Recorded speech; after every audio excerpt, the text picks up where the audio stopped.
Olá, meus irmãos, meu irmão, minha irmã. Então vamos voltar aqui nesse próximo bloco do nosso estudo agora dentro da genealogia do Senhor Jesus Cristo no Evangelho de Lucas.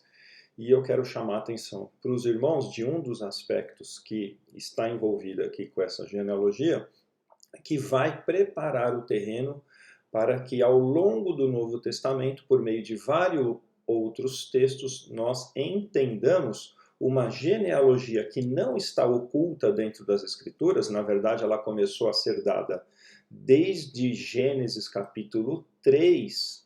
Depois nós vamos olhar esse texto, tá? O versículo 15, e ela está sendo pincelada assim em vários momentos do Antigo Testamento, e depois no Novo Testamento essa explicação ela se amplia, essas informações e essa doutrina ela é muito melhor explicada, e com o decorrer das aulas os irmãos vão perceber isso. Mas para esse momento de agora, dessa aula aqui, eu quero chamar a atenção dos irmãos para alguns aspectos, já adiantando esse conceito que você vai acompanhar comigo aqui no cantinho, ó, do seu vídeo, que é que na genealogia de Lucas, ele relata a linhagem espiritual dos homens em meio à natural, tá bom? Então ele transcreve ali, ele relata o nome de vários homens que foram tendo filhos, e dentro dessa linhagem natural de homens que foram tendo filhos, ele destaca, ele cita alguns homens que, quando você for olhar em detalhes para a vida desses homens, vocês vão ver que, além da origem natural, eles tiveram uma origem espiritual, tá bom? Então deixa eu pegar o gráfico aqui, colocar ele bem no início, tá bom?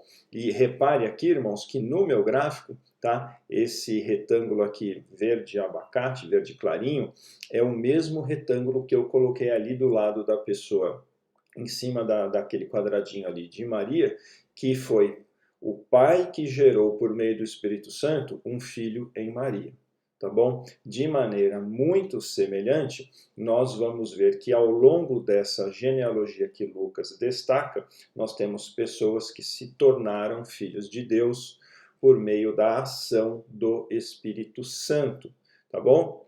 Então nós vamos construir esse conhecimento, vamos construir esse discernimento a respeito dessa doutrina, e olhando para algumas pessoas onde eu tenho essas setinhas aqui no nosso gráfico, tá? Saindo aqui da pessoa do Pai e do Espírito Santo, que vai ao longo da linhagem natural dos homens, o Pai vai gerando filhos espirituais, e é extremamente importante que o irmão e a irmã aprendam isso, tá bom? Porque a Bíblia ensina enfaticamente essas verdades. Muitas pessoas desconhecem, outras, quando se deparam com esse ensino, não gostam, rejeitam esse tipo de ensino, mas ele está nas Escrituras e isso faz parte da revelação, e é assim que Deus é assim que Deus fez, é assim que Deus faz, e o irmão tem que aprender a entender isso, tá bom?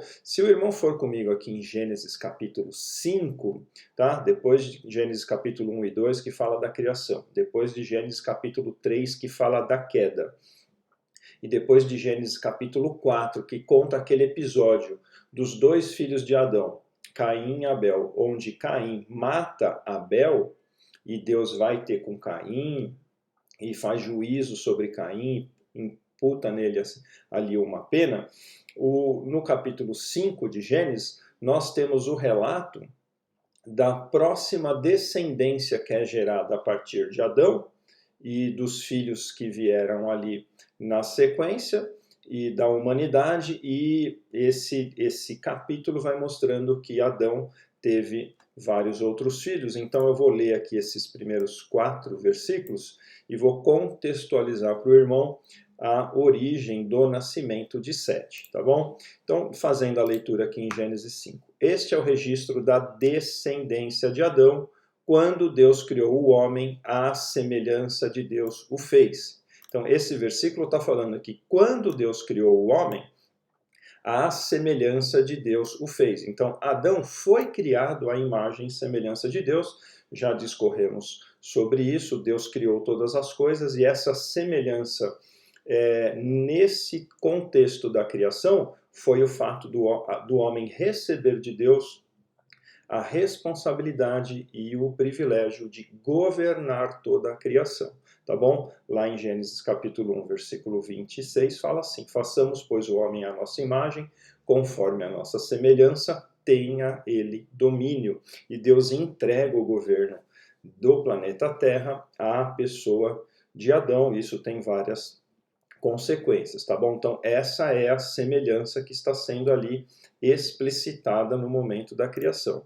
Muito bem, continuando a leitura aqui. Homem e mulher os criou. Quando foram criados, ele os abençoou e os chamou homem. Então, isso aqui, esses dois primeiros versículos aqui de Gênesis 5, está falando de Gênesis capítulo 1 e de Gênesis capítulo 2, tá bom? Nós sabemos que o homem pecou, Adão pecou, Eva pecou, eles pecaram, capítulo 3, capítulo 4, você vê o pecado passado para a sua posteridade. Os filhos de Adão já nasceram à semelhança, não mais à semelhança da criação original, mas passaram a ser semelhantes ao pai, aquele pai e aquela mãe que se rebelaram contra Deus, pecaram, a natureza pecaminosa tomou conta do ser deles e eles passaram a ser pecadores, tá bom? Isso é o que esse próximo versículo vai enfatizar, irmãos. Olha aqui, ó. Aos 130 anos, Adão gerou um filho à sua semelhança. Esse à sua semelhança diz que Adão está gerando filhos pecadores, tá bom? Depois em antropologia a gente vai estudar um pouquinho mais isso, quando nós formos estudar em detalhes a consistência, a natureza, a essência do ser humano, isso vai ficar um pouquinho melhor explicado, mas o texto diz aqui, tá? Que diferente de Adão, que foi feito a semelhança e imagem de Deus, os filhos de Adão foram gerados à semelhança e imagem de Adão. E esse filho, ele deu o nome de Sete, tá bom? Então aparece aqui o nosso personagem, Sete, e aí o versículo segue adiante, o capítulo segue adiante, dizendo: depois que gerou Sete, Adão viveu 800 anos e gerou outros filhos e outras filhas. Viveu ao todo 930 anos e morreu. E nesse capítulo 5 de Gênesis, você vai ver que isso é uma constante, tá bom? O homem vive, gera filhos, leva a sua descendência adiante, gera filhos semelhantes a ele, né? Então, aqui está querendo dizer da natureza pecaminosa, mas eles vêm todos a morrer, e esse capítulo inteiro você vê pessoas que geram filhos e filhas e morrem, geram filhos e filhas e morrem, tá bom? E então está aqui a origem de Sete. Mais para frente, aqui em Gênesis capítulo 5 mesmo, você tem um relato que vai diferenciar desses outros homens, que se você pegar qualquer versículo aqui, ó, viveu ao todo 895 anos e morreu. Aí vem o próximo aqui da descrição, aos 162 anos, Jared gerou Enoque. Tá bom? Então todos os outros geraram filhas e filhas e morreram. Aí apareceu um aqui que gerou Enoque. E o que tem de especial esse personagem Enoque, que ele está destacado aqui no gráfico da genealogia, e tem uma setinha aqui saindo dessa pessoa, do pai que gera filhos por meio do Espírito Santo. Olha que curioso, irmãos. Depois que gerou Enoque, Jared viveu 800 anos e gerou outros filhas e filhas, como estava acontecendo com todo mundo, e depois ele morreu, tá bom? Aos 65 anos, Enoque gerou Matusalém, também está seguindo a sequência da humanidade, tá pegando alguma mulher como esposa, está gerando ali um filho por meio desse casamento, e olha o que fala aqui, especialmente no versículo 22 a 24. Depois que gerou Matusalém, Enoque andou com Deus 300 anos e gerou outros filhos e filhas. Esse detalhe dele ter andado com Deus não é dito a respeito das outras pessoas, tá bom? A respeito das outras pessoas, estava se dizendo, eles viveram tantos anos, geraram filhos e filhas e morreram. Viveram tantos anos, geraram filhos e filhas e morreram. Viveram tantos anos, geraram filhos e filhas e morreram. A respeito de Enoque é dito, ele andou com Deus. Viveu ao todo 365 anos, dos quais 300 ele andou com Deus, tá bom? Olha o paralelo dos números. Muito interessante isso daqui. Depois que gerou Matusalém, Enoque andou com Deus 300 anos e gerou outros filhos e filhas. Viveu ao todo 365 anos. Ah, não tem um morreu. É interessante. Enoque não morreu. Olha o que está escrito no versículo de baixo. Enoque andou com Deus e já não foi encontrado, pois Deus o havia arrebatado. Perceberam, irmãos, a grande diferença dessa figura aqui, destacada aqui em Gênesis capítulo 5, o que difere ele dos demais? Tá? Os versículos estão falando, esse Enoque andou com Deus e não morreu. Esse Enoque andou com Deus e foi arrebatado. Eu estou lendo aqui na minha versão NVI, tá bom? Talvez você esteja lendo numa outra versão que vá explicar isso aqui com uma outra linguagem, uma linguagem mais antiga, onde você hoje acaba não percebendo. Mas o fato é que ele foi arrebatado. E esse Enoque, ele é uma figura daqueles que seriam arrebatados no futuro por serem filhos de Deus, tá? Esse texto aqui em Gênesis capítulo 5 está apontando lá para o final dos tempos, onde todos aqueles que se tornaram filhos de Deus, por crerem em Jesus Cristo, por causa da obra do Espírito Santo, eles serão arrebatados para estar com Jesus por toda a eternidade. Então, nós já temos referências de arrebatamento desde Gênesis capítulo 5, tá bom, irmãos? E continuando aqui no gráfico da genealogia, nós vamos ver agora, a Bíblia do capítulo 5 vai já para o capítulo 6, o próximo capítulo já entra na história de Noé e da arca, tá bom? E já é um contexto terrível, porque o pecado já havia se espalhado por toda a humanidade se tornou extremamente perversa e depravada, e Deus decidiu destruir toda aquela geração de pessoas, preservando só Noé e os seus filhos, a sua esposa, os seus filhos e as suas noras. E acompanha comigo aqui no versículo 3, ó. Então disse o Senhor, por causa da perversidade do homem, meu espírito não contenderá com ele para sempre, e ele só viverá 120 anos, que são os 120 anos que Deus deu a Noé para que ele construísse a arca. E uma vez que a arca estava pronta, Deus falou, entra na arca, recolhe os animais que eu vou encaminhar até a arca, porque eu vou mandar o dilúvio e vou destruir toda a raça humana. E aí Deus, por meio de Noé e da sua família que saiu da arca, repovoou a terra, tá bom? Agora, olha que interessante o que é falado a respeito de Noé aqui no versículo 8. Deixa eu pegar aqui, ó. A Noé, porém, o Senhor tratou com benevolência, tá bom? Então, deixa eu ler o 7 também, irmãos, para enfatizar, você depois pode fazer essa leitura completa, tá bom? Disse o Senhor, farei desaparecer da face da terra o homem que criei, os homens e também os animais grandes, os animais pequenos e as aves do céu. Arrependo-me de havê-los feito. Esse arrependo aqui é um problema de tradução na nossa língua, nós não temos uma palavra perfeita para expressar o sentimento do Senhor aqui. Não é que, ó, eu fiz, não sabia o que ia acontecer, me arrependi. Porque Deus não se arrepende, a gente sabe disso por estudando os atributos do Senhor por vários outros textos, tá? Aqui o sentimento provavelmente era um sentimento de tristeza. Estou triste de ter criado o homem sobre a terra, mas Deus, na sua soberania e na sua graça, preservou a raça e nós estamos aqui até hoje e teremos vida eterna, tá bom? E ele diz aqui, ó, a Noé, porém, o Senhor mostrou benevolência, tá? E existe, deixa eu ver se eu acho aqui. Deixa eu ver se eu acho.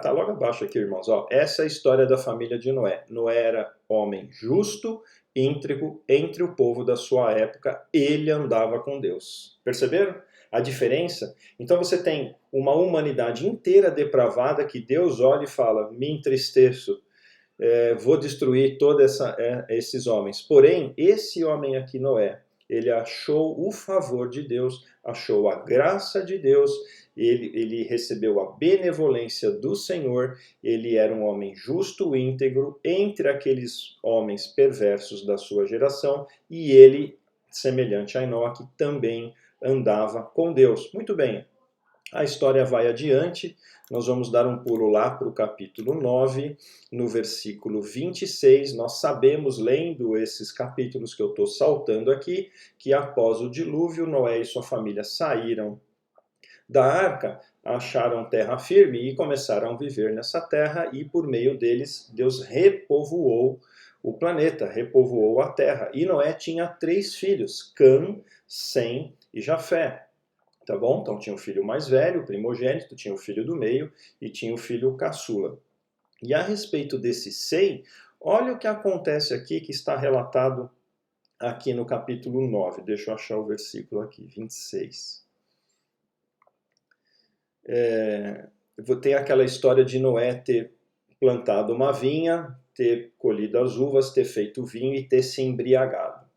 E nessa embriaguez de Noé, Cã, de maneira maldosa, acabou expondo a nudez do pai. Tem muita polêmica, muita divergência, o que significa esse expor a nudez do pai, mas de fato aquilo que ele fez foi reprovado por Deus e foi reprovado por Noé, tá bom? Você tem isso aqui a partir do versículo aqui, ó, 19. Esses foram os 3 filhos de Noé, a partir deles toda a terra foi povoada. Noé, que era agricultor, foi o primeiro a plantar uma vinha, bebeu do vinho, embriagou-se e ficou nu dentro da sua tenda, tá bom? Pecado de Noé. Cã, pai de Canaã, esse Cã é o que gerou essa tribo, né, de Canaã e gerou esse povo, viu a nudez do pai e foi contar aos 2 irmãos que estavam do lado de fora. Mas Sem e Jafé pegaram a capa, levantaram-na sobre os ombros e, andando de costas, para não verem a nudez do pai, cobriram-no, tá bom? Então, 2 filhos honraram o pai, mesmo o pai estando embriagado, nu, numa situação constrangedora, e esses filhos preservaram a honra do pai, enquanto ao outro tornou pública a desonra do pai, tá bom? Quando Noé acordou do efeito do vinho e descobriu que o seu filho caçula lhe havia sido feito, disse: maldito seja Canaã. Olha só, você tem um pai amaldiçoando o seu próprio filho, sendo que só existiam 4 homens sobre a terra. Era esse pai, Noé, e os seus 3 filhos, e ele amaldiçoou um dos seus filhos. Espera aí, como assim? Como que um pai pode amaldiçoar um dos seus filhos? Tá bom? E ele foi além. Escravo de escravos será para os seus irmãos. Olha só, ele amaldiçoou um filho e falou: esse filho que eu estou dizendo seja maldito, ele sirva de escravo para os outros filhos. Então Noé está rebaixando um dos filhos que ele gerou e está levantando os outros filhos. E ele continua: disse ainda: bendito seja o Senhor. Aí ele aponta para Deus, o Deus de Sem, seja Canaã seu escravo. Repare que ele fala que para Sem existia um Deus bendito. Canaã, não, esse Canaã deveria ser escravo. E ele finaliza aqui esse capítulo dizendo: amplie Deus o território de Jafé, habite ele nas tendas de Sem e seja Canaã seu escravo. Depois do dilúvio, Noé viveu 350 anos, viveu ao todo 950 anos e morreu. Então, irmãos, aqui na origem das Escrituras, na origem da raça humana, pelos relatos tanto da família de Adão quanto da família de Noé, você vê que existem personagens que são distintos dentro das famílias, tá bom? A genealogia de Lucas não fala de Caim e Abel, mas se você ler lá o capítulo 4, esse texto é muito famoso, está escrito lá: Deus aceitou a oferta de Abel, mas não se agradou da oferta de Caim. E ali você vê que começa a haver uma divisão, porque Caim odiou Abel a tal ponto de ir lá e assassinar o seu irmão. Então, existe uma rivalidade dentro da raça humana que ela está explícita na Bíblia e ela está sendo mostrada desde os primórdios da primeira família. E essa rivalidade, ela segue até os nossos dias e ela percorreu todo o capítulo da genealogia dos homens relatados aqui no Evangelho de Lucas, tá bom? E nós vimos isso em Gênesis capítulo 4, nessa história de Caim e Abel, vemos isso na história de Noé, com os seus filhos, Cã de um lado, Sem do outro, e nós vamos ver isso ainda na história de outros homens. Isso está indicando para nós que existe uma genealogia que difere os homens naturais dos homens espirituais. A Bíblia mostra isso, não é de maneira tão clara, nós precisamos conhecer vários outros textos, e é o que eu pretendo fazer com os irmãos nas próximas aulas. Espero que o Espírito Santo te abençoe, te ilumine, te dê esse entendimento e que te abençoe com essa consciência, tá bom, irmãos? Então, fica essa promessa para próximas aulas. A gente vai começar a conhecer essa terceira genealogia desde Gênesis capítulo 3 e vamos ver até onde ela nos leva. Até a próxima.